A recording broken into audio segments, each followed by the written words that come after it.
Naku Julius Randle, naiinis ng sobra sa head coach ng Los Angeles Lakers na si JJ Redick. Pero bago yan, pag-usapan na muna natin itong pagnanais ni Luka Doncic na muling makasama itong si Daniel Gafford. Matapos kasi ang huling naging laban ng Dallas Mavericks at Los Angeles Lakers sa regular season, ay nahuli itong si Luka Doncic na sinabihan itong si Daniel Gafford na muli nga daw silang maglalaro pa. Alam naman natin na last season sa 2024 trade deadline ay naging magkakampi sila Luka at Gafford. Nakuha nga nila ito via trade mula sa Washington Wizards. At tinulungan nga sila ni Daniel Gafford na makarating ng NBA Finals, na kung saan ay nagkaroon ito ng career high average na 11.2 points, 6.2 rebounds at 1.9 blocks sa kanyang 78% na shooting sa loob ng 29 games nito sa Dallas last season.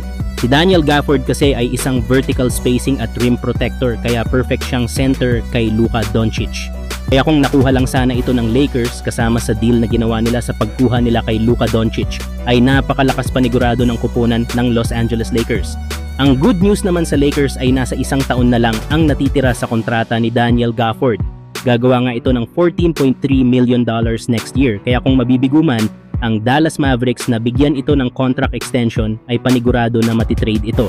Lalo at meron din namang plano noong nakaraang trade deadline ang Mavericks na trade si Daniel Gafford para sa isang elite na perimeter defender. Pero kayo mga idol, maganda bang kunin ng Lakers itong si Daniel Gafford kapag balak na itong bitawan ng kanyang kuponan? Samantalang Julius Randle, natanong naman patungkol sa head coach ng Los Angeles Lakers na si JJ Redick. Tinanong nga ito ng media kung may maidudulot ba si Redick sa magiging serye nila. Pero hindi nga ito binigyan ni Randle ng papuri bilang head coach, bagkus ay pinuri niya ito bilang isang player. Sabi pa ni Randle, wala ayoko kay JJ, sabay tawa nito, pero hindi naiwasan ni Randle na mainis kay JJ Redick dahil sa husay nito. Ayon pa kay Randle, nakakainis siya biro pa ng nasabing forward. Pero grabe daw ang galing ni Redick bilang isang player, lalo na daw sa kanyang shooting, na ang hindi nga daw ganong napapansin kay Redick ay sobra daw nitong competitive. Lalo at nakakainis nga daw ito dahil napakamasigasig niya at palaban sa court, at naglalaro nga daw si Redick ng parang palaging may gustong patunayan. Kaya daw, siguro ganon din daw siya mag-coach, kaya naman ay magiging mahusay daw itong si JJ Redick na coach sa liga.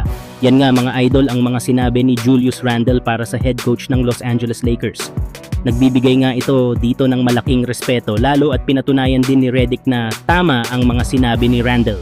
Ngayong season kasi ay nanalo ang Lakers ng 50 wins, unang beses mula noong championship run nila noong 2019-2020 season.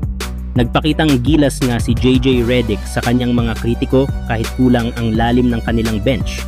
Pero sa pamamagitan ng motivation sa opensa at pagbibigay din ng motivation sa depensa, ay tinapos ng Los Angeles Lakers ang regular season bilang pang number 3 seed sa Western Conference. Kaya kung magagawa ni JJ Redick na mag-champion ang Lakers ngayong taon sa kanyang rookie season, panigurado na malaki ang respeto na makukuha niya bilang isang baguhang head coach. Samantalang Jackson Hayes may mensahe sa magiging matchup nila ni Rudy Gobert. Hindi pala ito ang iniisip ng nasabing big man ng Lakers kahit sila ang magka-matchup.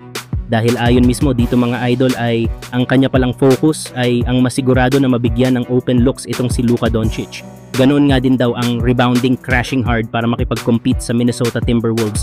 Solid din kasi ng tandem nilang dalawa ni Luka Doncic. Si Luka kasi isang playmaker at scoring machine na kayang buhatin ang kanilang kupunan offensively, pero ang underrated na impact na dala ngayon ni Jackson Hayes para sa Lakers, na hindi man siya flashy gaya ng ibang mga bigs sa liga, pero yung kanyang athleticism at energy niya sa paint ay sobrang bagay sa pick and roll setups ni Luka.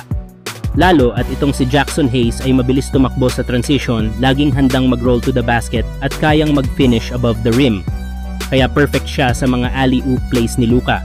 Tapos defensively, nagbibigay siya ng rim protection na kailangan ng Lakers, lalo na kapag humigpit ang depensa sa playoffs. Kaya kung magtutuloy-tuloy ang chemistry nila, ay pwedeng silang maging deadly combo na classic playmaker duo na mahirap bantayan. Pero kayo mga idol, ano?